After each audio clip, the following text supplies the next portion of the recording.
સરસપુર ખાતે રણછોડરાય મંદિરમાં મામેરા દર્શનનું આયોજન કરવામાં આવ્યું છે। નાથના લાખેણીના દર્શન કરવા માટે માનવ મહેરામણ ઉમટ્યું છે। ભજન મંડળીઓના તાલે ભક્તોએ કર્યા છે નાથના મામેરા દર્શન। ભગવાન જગન્નાથજી માટે ફૂલોની ડિઝાઇનના સુંદર વાઘા પણ તૈયાર કરવામાં આવ્યા છે। भगवान जगन्नाथ की 148મી ऐतिहासिक रथयात्रा ने हवे गणतरीना दिवसों बाकी है त्यारे आप सीधा दृश्य में जोई शको छो के सरसपुर खाते भगवान रणछोडरायना मंदिरनी बहार भक्तों में उत्साह जोवा मळी रह्यो छे। महिलाओं में एक खास उत्साह जोवा मळी रह्यो छे। तमाम लोको जे छे ते हाल भक्तिना रसमां रंगाय छे। त्यारे आपणे કેટલીક મહિલાઓ સાથે વાત કરીશું ને જાણીશું કેટલો ઉત્સાહ જોવા મળી રહ્યો છે। હવે ભગવાનને રથયાત્રાને ગણતરીના દિવસો બાકી છે, કેટલો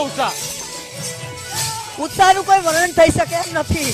5-6 દિવસ બાકી છે અને ભગવાનના નામમાં અમે એવા રંગાઈ રહ્યા છીએ। ખૂબ આનંદનો પાર નથી। ખૂબ ખુશી છે, અમને જબરદસ્ત ખુશી છે। બિલકુલ આનંદનો પાર નથી, ખુશી વ્યક્ત કરી રહ્યા છે। ત્યારે અન્ય મહિલાઓ સાથે પણ આપણે વાત કરીશું। બીજા દ્રશ્યોમાં જોઈ શકાય છે કે ભગવાનના કરતાલની સાથે નાદ સાથે અત્યારે હાલ તમામ લોકો જે છે તે અત્યારે હાલ મહિલાઓ જે છે તે અત્યારે ભક્તિના રંગે રંગાયા છે। ત્યારે આપણે વાત કરીશું। બેન, કેટલો ઉત્સાહ? બહુ જ ખૂબ જ એની કઈ વાત જ નહીં। અમે વર્ષે છે પણ અમને આનંદ બહુ જ આવે છે। અમારા મંજુલાબેન નંદા છે પણ અમને એમના તરફથી બહુ જ આનંદ અને ઉલ્લાસ મળે છે અમને।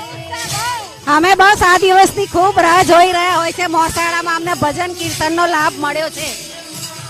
બિલકુલ, એટલે કે આખા વર્ષ દરમિયાન જે છે તે ભગવાનના નાથની પ્રતીક્ષા કરી રહ્યો છે ને અત્યારે હાલ હવે ગણતરીના દિવસોમાં જ્યારે ભગવાન એ મોસાળમાં આવવાના છે ત્યારે આ જોઈ શકાય છે કે અનેરો ઉત્સાહ જે છે તે મહિલાઓમાં જોવા મળી રહ્યો છે। કેમેરામેન નીતિન બગડા સાથે અભિષેક સિંહ વાઘેલા, TV 20 ગુજરાતી, અમદાવાદ।